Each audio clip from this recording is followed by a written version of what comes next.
My sister, God bless you. Shalom. You are welcome in Lovers of God International Ministry, Holland. And I am Pastor Samuel John from Holland. So today we are going to learn from Hebrew 12:14. The Word of God says that pursue peace with all people and holiness, without which no one will see the Lord. So this is very clear verse teaching us two things. First of all, we have to live with our neighbor, with our wife, with our children, with our parents peacefully. Hallelujah. So we have to live peacefully with everybody.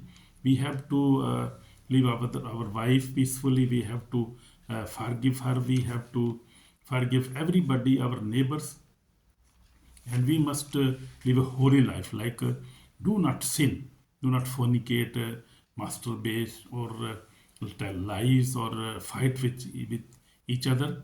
So we have to live a holy life because our Lord is holy. So we have to be holy because the word of God says, without which no one will see the Lord. So we cannot see Lord Jesus Christ if there is sin in our life, if we do not repent, if we do not forgive, if we do not spend a holy life.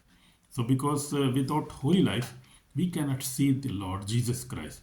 So please try to live a holy life, try to live with the peace with everybody, and also live a holy life, and do not fight, do not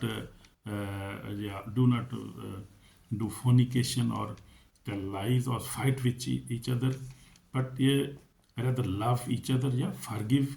We have to forgive each other, and we have to spend a very holy life in this world because God is holy, Jesus Christ is holy.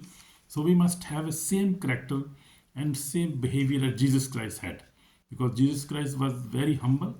He was the righteous man in this world, and he was very loving. And even on the cross, Jesus said, "Forgive, Lord, forgive, Father, forgive them all because they don't know what they are doing." So that is a wonderful message for us, to forgive each other, to live a holy life, and to spend a wonderful and peaceful life in this world, because without holiness, nobody will see Lord Jesus Christ. So this is a lesson for us today, wonderful lesson from the Bible. So we have to obey the word of God. Read your Bible, pray every day, love each other, and live a holy life. And God will bless you, and you will go and you will receive the eternal life. In Jesus' name, Amen.